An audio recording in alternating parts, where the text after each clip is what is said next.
Biglang dumipid sa mga kababayan si Bato kasi nilaglag siya ng amo niya ni Digong. Pati yung iba pang mga opisyal, PNP officials mga kababayan during ni previous administration. Nasabi ni Digong, latan niya sila death squad. Ngayon, sabi ni Digong sa hearing ng Senado, ako anyan managot. Ang problema po mga kababayan, lagi niyang sinasabing siya yung managot, pero siya, mga kababayan, nasa labas. Yung mga polis na kinaso po dahil sa EJK, nakakulong. Diba? Yan ang masama, mga kababayan. Kaya sabi ni Digong, ako ang managot, ako ang makulong. Naniwala yung ibang mga pulis dahil sa pambubuyo, mga kababayan ni Digong, na ang sabi niya, talaga ngayang sinabihan ko na encourage anya ninyo na lumaban para patayin na ninyo. But before ko mga kababayan ibigay sa inyo yung full story ng mga balitang yan, click subscribe muna dito sa ating YouTube channel and hit the notification bell para lagi kayong updated sa mga kaganapan dito sa ating bansa. Like and share na rin po ninyo ng ating video. At huwag na rin po ninyo na skip yung ating mga commercial ads para tuloy-tuloy lang ang pag-unlad ng Bagong Pilipinas. At itong ating programa mga kababayan, atid sa inyo nitong ating mga sponsors. Firmax Firming and Lifting Cream. Pinapay po sa mga pulses in affected area. Mainam po ito sa mga pains at paninigas ng mga kaso-kasuan. Ito sa mukha naman yung application, anti-aging, Automax po siya. Ito ay Glow 60 mga kababayan. Whitening po siya. Made in South Korea. Ito naman po, Ningxia Red Mix Fruit Drink. Gawa po siya sa goji berry. May anti-cancer properties po siya. At sa mga nagana po ng malinis and spacious fitness gym, pumunta lang po kayo sa aming Colossal Fitness Gym. May Grab ka rental din po kami. At bills payment po sa aming office. At saka sa mga mahilig po sa mga imported bags, manood po kayo sa live selling ni Madam Eileen Rosales sa kanyang Eileen Closet po. Pati mga shoes, ito yung kanya po. Ito yung kanyang page. Kita ninyo, napakagandang mga online selling po siya. Si Madam Eileen Rosales. Cellphone number niya po, 773-798-7816. Balikan natin mga kababayan yung laglagan sa Senado. Yan sabi po dito. Ako ang managot at ako ang makulong. Former President Rodrigo Duterte asserted his sole legal responsibility for the actions of the police during the Senate Blue Ribbon Committee hearing into the administration's bloody war on drugs. Sabi ni Digong, I and I alone take full legal responsibility niya sa lahat ng nagawa ng mga pulis pursuant to my order. Ako ang managot at ako ang makulong.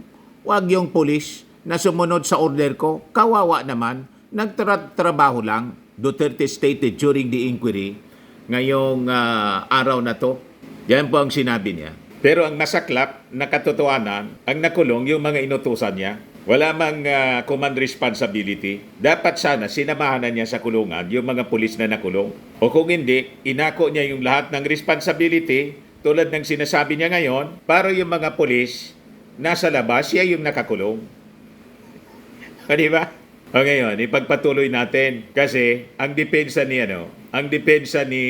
Bato sa naging paglaglag sa kanya at mga kasama niya, pati yung sarili niya ni Digong, joke man lang niya.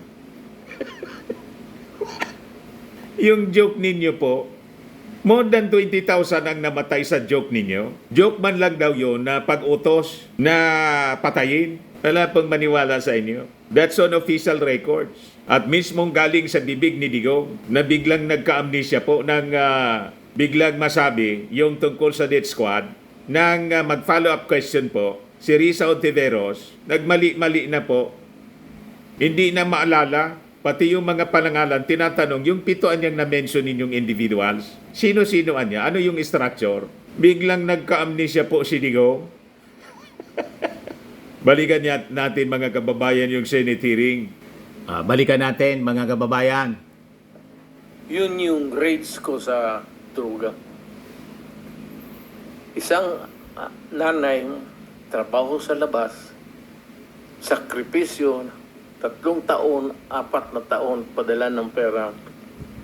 Pagdating dito, pag-uwi, only to find out na yung mga anak niya, mga drug addict, sa droga.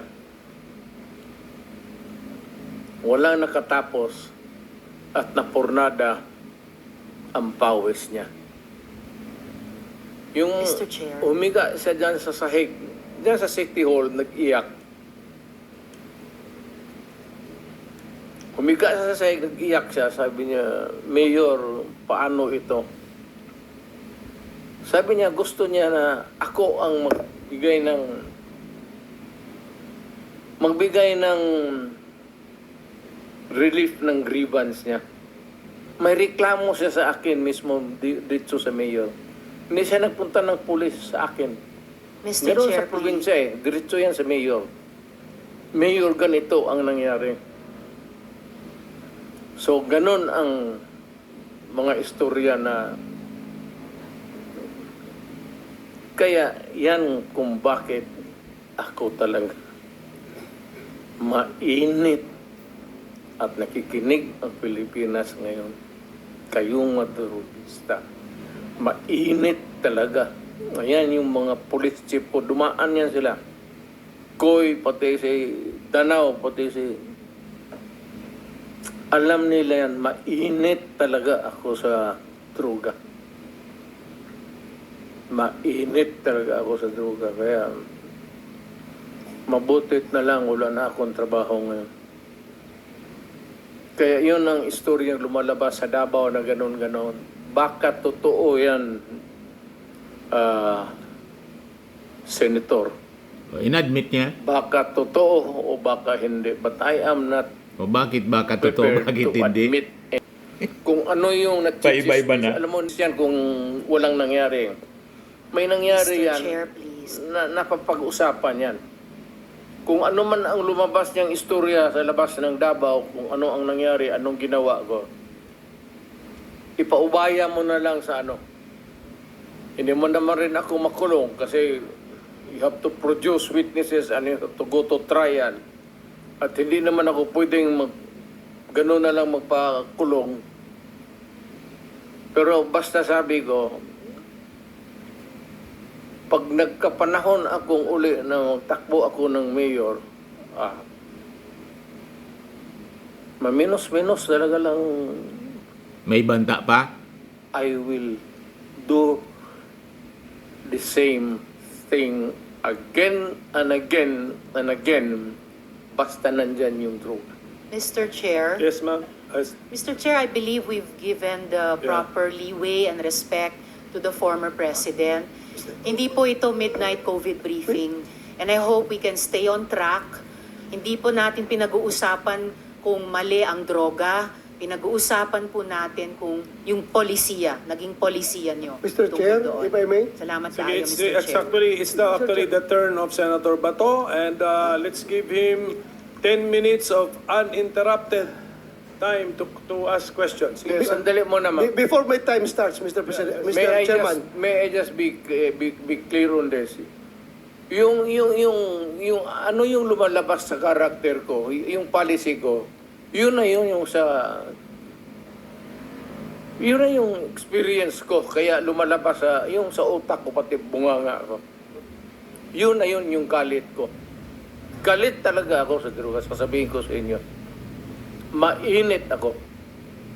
Thank you. Thank you, Mr. President. Lahat tayo, we are all the product of our own experiences. Tama. Sige, Senator Bato, you have the floor. Yeah, thank you, Mr. Chair. I just would like to remind our colleagues, Mr. Chair, if I may, that we invited the former president to listen to him. Sana kung magsalita siya, bigyan na naman natin ng time dahil pumunta siya dito eh. Si Senator De Lima kanina, haba-haba na sinasabi. I never interrupted her. Kahit anong sinasabi niyang mahaba. But, itong ating nag-raise pa nga ng hand yan kasi gusto niya magsalita. Sana, hintayin natin matapos. Huwag natin i-interrupt, Mr. Chair. Yun lang po. Nagpapalabas na ako ng aking observation. Salamat sa Senator, pero yun, nasabi ko na rin, nalabas ko na yung galit ko. It's really a rage dito sa... anak lang rin ako ng mahirap. Dumating kami ng Davao na we have to hack. Puro kahoy pa yan. We have to clear the forest para makapunta. Out of order na? Kaya, dyan sa, Wala na po sa direksyon? yung boulevard na yan, be familiar because you're from Mindanao. Diyan kami nakatira sa Out of topic? karinderya ang nanay ko noon nung dumating kami sa... Kaya nakita ko yung hirap ng... Lalo na sabi ko yung nanay na lumabas, nagtrabaho, padala ng pera, tapos yung pera niya nandoon sa droga. Thank you, sir. I'm sorry, but tapos na ako. Nailabas ko na. Sige. Salamat. So, hindi na ako. Thank you. Ito for the information, si Colonel Grijaldo, ayan, you're a witness requested by Senator Bato. Sino pa ba? Mga PNP. Karamat, you're requested by Senator Bato. Pero klaruhin ko lang kay Dr. Liabres and Mr.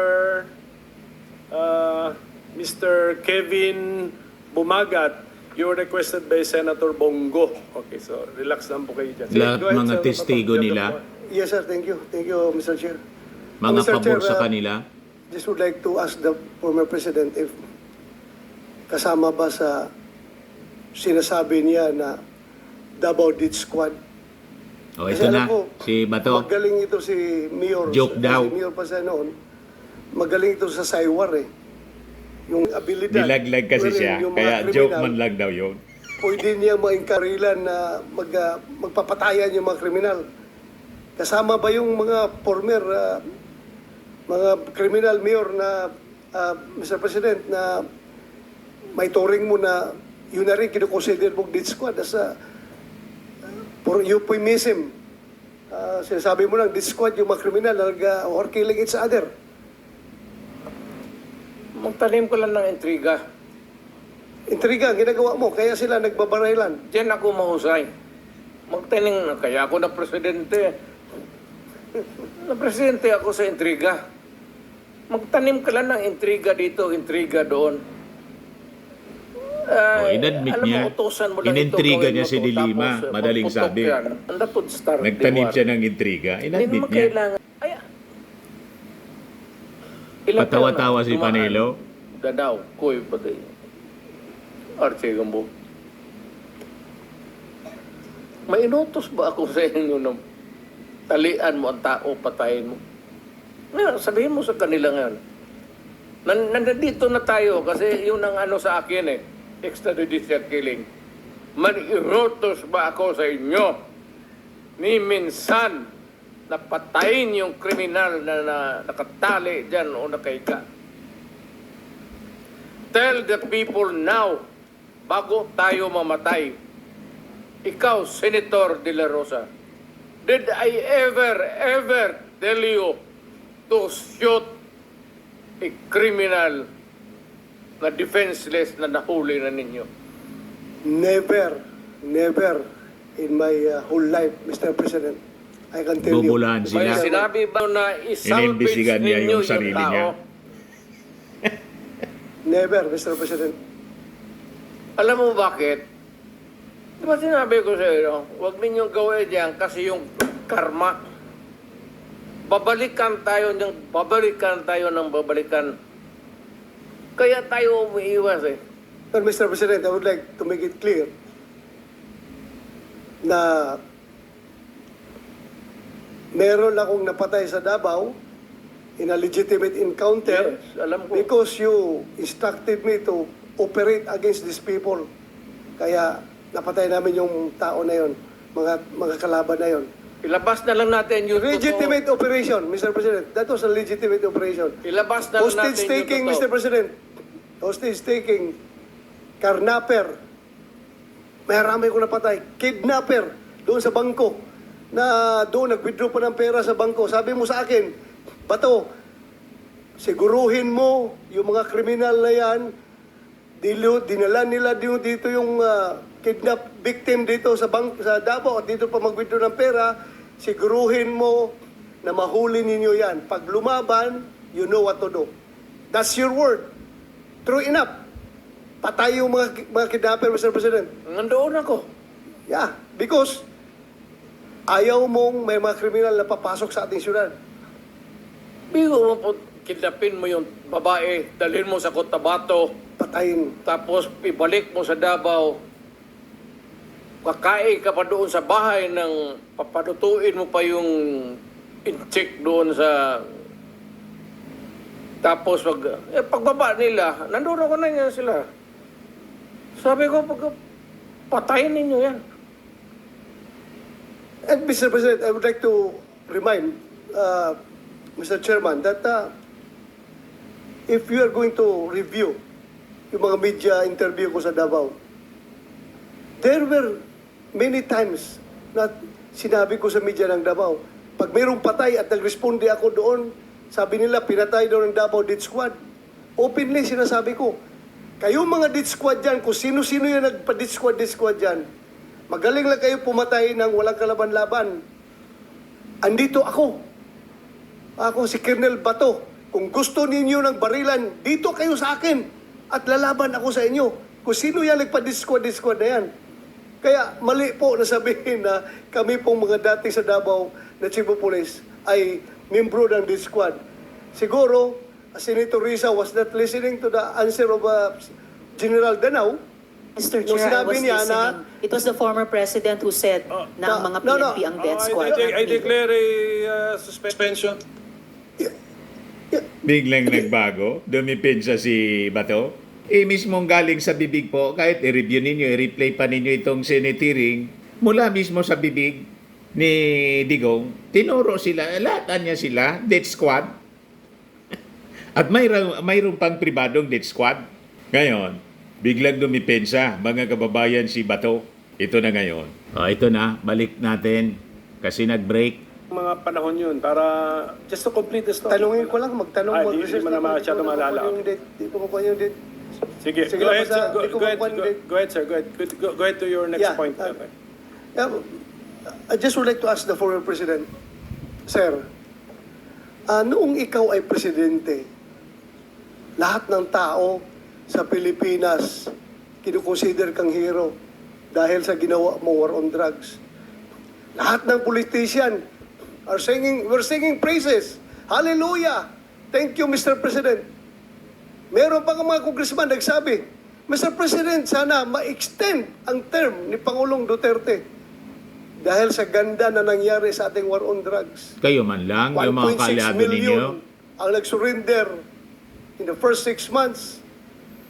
The crime volume was reduced to 14. Ngayon, during the nagsipag-alisa first 6 na. months. At Nagising. ang nahuli, there were around 300,000 Tatlo na lang nakakulong silang senador. sa mga kulungan all over the Philippines. Kaya nagka-problema tayo kung paano natin i-deal yung overcrowding ng ating mga kulungan. Ito, buhay ito ha. Ito mga nakakulong, buhay yan. Dahil hindi nanlaban, hindi lumaban, kaya buhay sila. Around 30,000 nakakulong sa lahat ng mga estasyon. Alam ng Pilipinas yan, Senator. Yes, sir. Sa TV yun nag-surrender lahat by the thousands. Nakita naman ng buong Pilipinas yan. Kaya nga, ganun karami ang tama ng ating bayan. Tapos kung pagkaganong ka lang, do not do that because that is not good. Do not commit. Kung ganun ang ugali mo, huwag ka nang mag-mayor, huwag ka nang ma-presidente, gago ka. Hindi mo alam kung anong gawin mo. thank you, Mr. President. Presidente ako, gano'n, no? Sabi ko, huminto kayo. So Kasi- ngayon, Mr. President, Kasi ang dito sa kultura natin, alam mo, the Philippines remain feudal until now. Kaya ang mga tao dito, pag may isang corrupt na mayor, lahat ng mga tauhan niya yan, mga gambling, yung mga collection dyan, yung mga waiting, nandiyan sa gagong yan. Pag corrupt ang mayor, sira talaga. Kaya pag hindi, sa panahon ko, tinawag ko talaga, sabi ko, huwag sa panahon ko. Alam ko hindi mo maiwan yan eh. Kasi yung mukha mo po, yung mukha mo, ilagay mo yung mukha mo dyan sa pera mo, palit mo kay Rizal. Pero huwag sa panahon ko, tayo. Thank you, Mr. President. Alam nila, ayan oh, puro chief of police ko yan. Alam nila yan. Ngayon, Mr. President, Mabuti. na nag-imbestiga. Hindi mabuti yan, Senator, Mr. Chairman, give us enough time so that malaman na rin ng Pilipinas na kung ano talaga ang problema ng Pilipinas. Sisirain talaga ang bayan natin. Kawawa ang mga bata.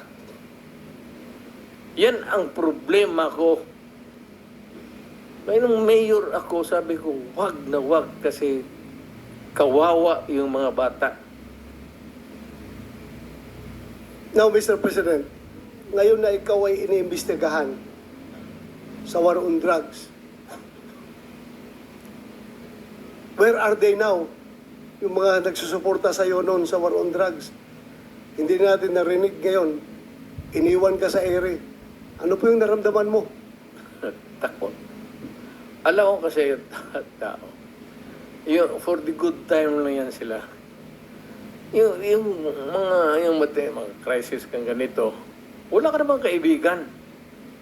Walang sumusuporta. Well, of course, nandito si kaibigan ko. Nandito si Mr. Biliga. Nandito si Sal. Ayan dyan sa likod ko. Ilan lang yan. Pero pagka ngayon ang Davao, ngayon, taga-Davao ko man. Taga-Davao kayo lahat. Yung mga general, dumaan doon. O ano, good time na. Peaceful na. Walang gulo. Walang pickpocket. Pero, wala, hanggang dyan lang. Kalimutan na ng tao yan because sa bagay naman trabaho mo yan eh. Tama naman sabihin ng tao na, bakit kami may utang na loob sa iyo? Bayad ka. Trabaho mo yan. Tama yan. In theory, tama yan. Tama sila. Kayong mga pulis. Ikaw. Pati ako. Pero, yung dapat lang malaman na yung pagiging mayor ko, pagiging talagang presidente, dinibdib ko yan. Wala akong agenda. Wala akong dinagdag na baski isang poste sa bahay ko. Wala akong bagong kotse. Hindi ako nakatikim ng Mercedes-Benz. Dinibdib ko talaga ang trabaho ko para sa bayan ko. Ayaw kong maging hero. Kasi pero kayong lahat ng mga chief of police dumaan sa Davao. And I would like to take this opportunity with the permission of the chairman that I would like to thank you, Mr. President, for your war on drugs. If there was no war on drugs, there is no Senator Bato. Maraming salamat po doon sa opportunity na binigyan mo sa akin na maging chief PNP at ako'y naging senador ngayon dahil doon sa war on drugs. Maraming salamat. At ako nung nakikinig yung PNP pati yung patuloy ninyo yan at magtrabaho kayo ng husto kasi ang droga talagang talamak. Kawawa ang Pilipino anong tawag dyan sa Tagalog, patapol-tapol, patamad-tamaran kayo dyan. nagtrabaho kayo ng gusto, alam ninyo na ang droga talamak. Kaya kayong mga magpresento, yung area of jurisdiction mo, pag mandyan pa yung droga, umalis ka. Kung chief of police ka ng syudad, pag may droga at hindi mo kayang pumatay, takot kang mamatay, putang ina, umalis ka dyan sa trabaho mo. Sorry for the... Thank you, Mr. President. I think, Mr. Chairman, medyo mahaba na yung time ng ating... Yes, alam ko. Alam gusto ko. na siyang magpahinga. Thank you. If the President could still stay a little longer, okay lang, sir? For a couple more minutes? I am at your disposal, Sige ba? sir. Okay, sige. Ako magsabi ninyo hanggang bukas tayo dito. Okay lang. Wala akong magawa. Actually, dapat Senator Bato, nag-apologize tayo kay President for starting our hearing in the morning. Doon siya nahihirapan actually siguro. In the same manner that I would like to express my apologies, especially to Senator Ontiveros, kasi sensitive sa mga ganitong, yung karakter ko ho, gano'n talaga. Baski saan mo ako ilagay, gano'n ka. Even in front of anybody. Gano'n talaga ako. Bastos ako. Walang hiya ako. Kasi galing ako sa baba. Salamat Class kayo, three Mr. ako. Chair. Hindi ako sensitive. Ayaw ko lang talaga ng bastos. Ayaw ko ng walang hiya. Lalo na pag pinag-uusapan natin Kaya ng nga, seryosong bagay ng war on drugs saka Kaya extrajudicial killings. ako bastos man, Salamat kayo, wala ang Mr. hiya Chair. talaga ako. Yan ang totoo. Siguro, hindi ako dadating itong pagka-presidente kung hindi ako bastos at hindi ako walang hiya. Thank you, Mr. President. I am now, hindi sa lahat ba, baka sabihin mo, magwalang hiya ako sa inyo. Hindi yan. May kunting edukasyon rin ako. Decency. Yung demeanor ko, yung pinapakita ko sa inyo, yung galit ko, yung rage ko, sa kriminal yan. Ngayon nga, naging prosecutor ako, matagal masyado. Ako muna. Professor ako ng Professor ng... Police Academy. Thank you, Mr. President. Okay, ako mag-interrupt kay Senator Bato kasi andito naman si Aaron Aquino, General of PIDEA. Thank you, sir. Kahit retired na kayo, ikaw nag-represent sa PIDEA. Pero, can I ask you about PIDEA? Konting lang kasi metrics yung pinag-usapan namin dito eh. PIDEA is a 22-year-old organization. Mr. Chair. Ang bigay sa inyo... Does that mean that I am finished already? Hindi pa. Ay, Hindi. okay. Ano lang, interjection. Gusto Kayo, nang pauwiin ni, pinigay na ano, sa ni iyo Bato? yung ambasa namin sa law. Sa drug, talaga yun si Bato. anti-drugs, PIDEA, Dapat yan, sana, mga Do you kababayan, have- naging head kayo eh. dapat sana, para maniwala sa Senate investigation na to, yung mga personalities tulad ni Bato, tulad ni Bongo, na sinasabit po sa war on drugs, dapat sana po hindi na isinama dyan sa committee investigation. Kasi magiging bias talaga po. Parang nag-inhibit na sana sila. Or kung hindi man, ibinawal ng committee for delikadesa. Kasi, sabi nga natin, para yung judge, pag yung akusado, iniimbestigahan, may relasyon sa judge, kamag-anak, nag-inhibit po yung judge. Kasi, walang maniniwala, pero inalaw ng Senado. Kaya tingnan ninyo ngayon, mga kababayan, ang mga pagtatanong po ni Bato, ni Bongo, sa bagay si Bongo hindi na nagtanong, nag-opening statement lang. Tapos si Robin Padilla, nag-opening statement lang. Tapos ngayon, makikita mo, sige lang ang hikap.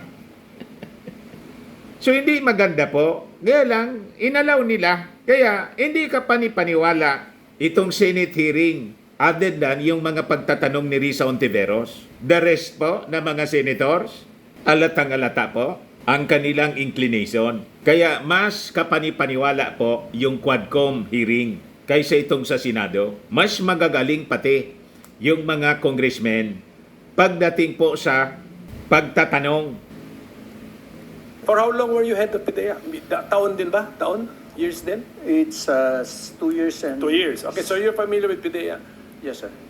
Are you in possession or are you the repository of data about drugs? So paano gusto natin sukatin ang success ng Duterte administration's war on drugs?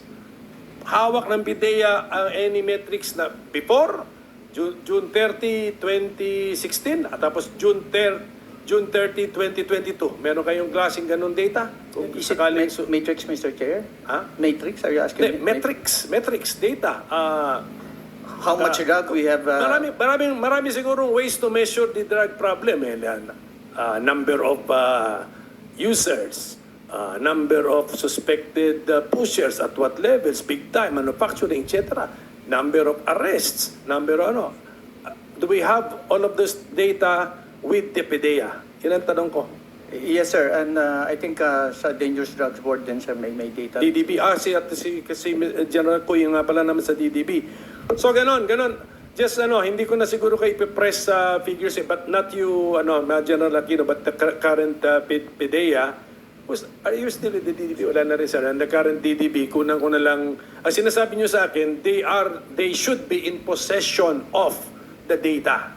That's what you're telling me. Yes, Mr. Chair. Okay, we will require them to submit. Kasi ang katanungan, marami rin nagtatanong is, ano ba yun? How successful was it? Pero we have to use some objective metric. Hindi pwedeng, siyempre, kung subjective, puro praises o puro criticism naman. So, mag-isip kami ng metric na how to measure a success or failure in the war against drugs. Mr. President, sige. Senator, may I be allowed additional moments? Alam mo itong war of itong PIDEA, hindi masabihin inutil. Pero kung yung PIDEA, ang asahan mo to fight drug, patay ang Pilipinas. Take it from me, galing ako sa taas presidency. Galing ako mayor, congressman. Hindi kaya ng PIDEA. Hindi nga niya alam sino yung mga, diyan sa palibot dito sa Batasan, sino yung mga drugista diyan sa Police talaga yan. Police. Ang sekreto niyan is mayor, pati police at barangay captains. Yun lang yun. Yun ang kailangan mo. Huwag na yan generals. Police, kapitan, police, barangay. Yan. Well, generals, malayo masyado yan. Anak ng puta. Sorry. Wala yan. You cannot solve the problem. Nandito na lang rin tayo pag-usapan natin what's the best approach to. The best approach really is dito sa baba. Barangay captain, tapos yung mga mayors, dapat nilang pukpukin talaga. Pag ang isang mayor, pag sinabi niya na walang droga dito sa syudad ko, hindi naman ako nagyayabang. Pupunta naman kayo ng Davao kung gusto ninyo. Meron kayo. Pero pag sinabi ko, dito sa Davao, walang droga, wala talagang droga. Ilang police chief dyan. Ayan, si Gamboa, Danao, pati ito, dumaan si Koy. Pag sinabi ko sa kanila, walang droga, kayo ang sabi ko, ipapakaw ko talaga sila sa cross. Nagpagawa ako ng cross dyan nilagay ko sa barak sa likod. Ipapako ko yung police director dyan na pagkamay. Trabaho rin nyo yan eh. Yes, sir. Thank you, Mr. Chair. Yes, Senator Bato, you have the floor again. Sige. One interjection Pwede bang lang, if I may, papahingahin Mr. mo Chair. natin si President Duterte and I will proceed to Senator Bato. Colonel Hector Grijaldo. With your permission, pero kung ayaw mo, okay lang. Ano yun, yung- Senator Risa wants to interject. Okay lang, with your permission. Sila lang ang nagsasalita po? Para kanino, For the For record the record. only. Okay. With the permission, Sir Bato, go ahead. Daghang salamat, Mr. Chair ug Senator De La Rosa. For the record lang, in fairness sa PIDEA, Philippine Drug Enforcement Agency is the lead anti-drug law enforcement agency responsible for preventing, investigating, and combating any dangerous drugs, controlled precursors, and essential chemicals within the Philippines. So, tigilin na po natin yung pagsisira at paninira sa mga Hindi ba institusyon. paninira, ma'am? Because we need- Sinasabi ko, para sabihin kulang. pero may nasabi Hindi rin nila kasalanan. may Ang nasabi PIDEA rin talaga hindi kulang inutil. ng tao, Pero- kulang ng organization. Pero I heard the term, Mr. Chair, You have halos to have, inutil. Mr. President, tao, pati pondo ng pera. There are ways na i-strengthen ang PIDEA na hindi natin Hindi sinasabing mo dala sa halos istorya yan dito. inutil. Actually, okay. No. Excuse me, Mr. Chair. Sige. Miyembro po ako ng committee ito, ng subcommittee at ng Senado. So, I am just making an interjection Yes, in fairness sa PIDEA na isa sa mga importanteng institusyon ng law enforcement natin, particularly in suppressing the supply of drugs. For the record lang, Mr. Chair. Daghang ako- salamat, Mr. Chair o Senator De Sige, La what's the Rosa. opinion of the Ako President naging- is... Mayor, congressman, naging presidente, ang sinasabi ko dito, wala akong tinatamaan. I'm just expressing, I said, my experience. Na kung ano talaga ang kulay ng druga dito sa Pilipinas. Maski dito sa Batas. Maski dyan sa Ligos. Malakas ang druga dito sa Batasan. Kaya kung kailangan mo talaga, kailangan mo ng pulis, kailangan ng Pilipino, you elect a mayor now na magsabi one of his, paski one of the sa program niya, sa agenda niya, drugs, maghingi siya ng chief of police na was dedicated at saka yung may karakter talaga. Pero kung chief of police na gusto lang ng promotion, mag-retire na kayo. Yes, Mr. Thank you, Chair. thank you, Mr. President. But I will confirm no, na yung in aid of legislation part ng ating hearing, isa yun na lumalabas nga yung PIDEA, yung law creating the PIDEA, manpower, budget, etc. So, Palakasin ninyo, sir. Yes, sir. Kaya nga, isa yan. I will confirm it na yan ang isa sa mga initial kaagad na lumalabas na in aid of legislation na ideas. Yung PIDEA, pinasa lahat ng drug dyan, pero kaya ba? Yan. Nakuha natin ng feedback sa Presidente. So, Kulang. Yes, sir. Ayun, isa yun sa ano. Ipapalabas natin yan sa future hearings. Ano ba sitwasyon ng PIDEA? Si PIDEG, bakit na-revive si PIDEG? NARCOM kayo dati yata pagkaalam ko. If I remember it correctly, NARCOM, inalis natin by policy of law. Pero rin-revive, it's now PIDEG under PNP. Sige. I'll now recognize Senator Bato for his continuous Thank you, interpellation. Thank you, Mr. Chairman. Alam mo, kung ang problema ng droga ay napakababa na level lang, siguro kaya ng PIDEA kontrolin. But before we came into office, President Duterte at ako naging chief PNP, sobrang talamak ng droga. Everywhere, anywhere, buong Pilipinas, kalat ng droga. Kaya, what can PIDEA do? They are only 2,000 plus. Ang PNP, 200,000 plus ang PNP. Kaya kinakailangang immobilize ni Pangulong Duterte yung PNP because ang PNP everywhere in the Philippines up to the barangay level may police doon. Kaya ginamit ang PNP para mag-wage ng war on drugs. Hindi kaya ng PIDEA. Hindi sa sinisiraan ni Pangulong Duterte ang Hindi kaya. PIDEA. Talagang hindi kaya. Di kaya. 2,000 plus lang yung PIDEA. Tapos yung PNP, 200,000 plus. So you better use the 200,000 plus at alam na alam pa ng mga pulis kasi yung iba nila mismo ay sila pa involved sa droga. Alam na alam nila yung drug personality doon sa area nila. So, yun po ang the rationale behind, Mr. President. So, ganito kasi, Yes, sir. pinatawag ninyo ako dito. Hindi ko kayo pinipilit na maniwala sa akin. Makinig kayo kasi ako galing talaga sa baba. At itong lahat na ito dumaan sa akin. Koy, lahat yan. Gamboa. Bato. Makinig kayo kasi makinabang ang bayan natin. Hindi ang yabang ko dito, ang bayan ang makinabang natin. Hindi ako nagyayabang. Galit talaga ako sa droga. Kasi sinisira nila ang bayan ko. Ang mahirap dyan, ang mga anak. Yun ang sinasabi ko, lalo na yung mga nanay na nagtrabaho doon sa Middle East, na ni-rape, inaabuso ng putang ina nila. Tapos magpadala ng pera dito para sa pag-aral ng mga bata. Pag-uwi nila after yung sa City Hall, umiyak dyan sa harap ko, nagligid-ligid, ano bang tigid-ligid sa Tagalog? Gulong-gulong dyan sa harap sa...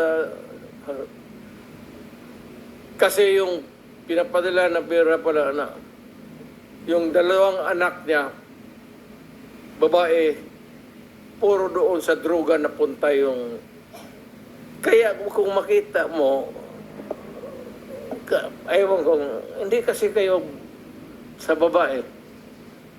Kung ikaw ang mayor, makikita mong ganon ang sakripisyo ng tao, dugo, pati pawis. Tapos ganon lang ang mangyari sa kanya. Ako ang nakikinig sa istorya dito. Ako yung mayor. Ako ang nagsasabi, I will protect this city. Ano? Putang, pakahipokrito ko naman. Wag na lang akong mag-mayor kung wala akong gawin. Kaya ang daw sinabi ko, stop ko, patayin kita. Magdiretsahan na lang ako. Total, akin lang naman to. Allow me because yun ba talaga ang totoo. Ang ganun mo, huminto kayo, papatayin ko kayo. O, putang ina ninyo. Yan ang totoo. Bitawan na natin. Total, Congress or wherever. We know the sanctity of the institution of Congress. But there is always a time to let go of your... At alam yan, puro alam ng pulis yan. Yan lahat na nakaupo dyan, yan, dumaan ng Davao yan, alam nila ang sentimento. Thank you, Mr. President. Sabi niyo na po. Can we excuse the President kung papahinga siya? We suspend for a few minutes. Si Bato ang insistido na pauwiin na si Digong. Sa mga naghanap ng malinis and spacious fitness gym, pumunta lang po kayo sa aming Colossal Fitness Gym. We also offer Grab Car Rental with our brand new 2023 model ng Toyota Innova. We also accept booking for those who are planning to travel via PAL, Cebu Pacific, and other airline companies, local and international, and bills payment for Meralco Bills, PLDT, Aleco Bills, etc. Ang Colossal Fitness Gym is located at 3rd floor Security Bank Building, Landco Business Park, Legazpi City, Albay. For inquiries, look for Chilon Maravillas. Contact number 0966-8002-0949. Yan yung aming Innova. Lagi na pong matao sa amin. Pati mga foreigners po, tingnan ninyo. Mga British tourists sila. Ang lalaki ng katawan na, mga kababayan, nag-gym sa amin. Ito naman po, Indian National. Ito mga mga European sila. Ito naman yung bago naming product na binibenta online, iGlow Serum. Whitening po siya galing sa South Korea. Tingnan ninyo yung epekto sa aking anak na architect entrepreneur, Riz Maravillas. For inquiries, look for Riz Maravillas on FB. Ito naman po, Firmax Firming and Lifting Cream. Pinapahid po ito sa mga pulses and affected area. Mainam po ito sa mga pains at paninigas na mga kaso-kasuan. Ito po, Automax Radiant Serum. Sa mukha naman yung application. Anti-aging po siya. You will look 10 years younger than your age. Sa mga cancer patients naman po, baka lang gusto ninyo itong itry. Nengxia Red Mix Fruit Drink, hindi man po siya gamot, food supplement siya. Kaya lang, gawa siya mga kababayan sa goji berry. Yung goji berry may anti-cancer properties. Yung mga inquiries ninyo, dumiretso na lang kayo sa aming messenger sa Facebook para masagot namin agad. Ayos po? Ako po si Dante Maravillas. Bye-bye. God bless.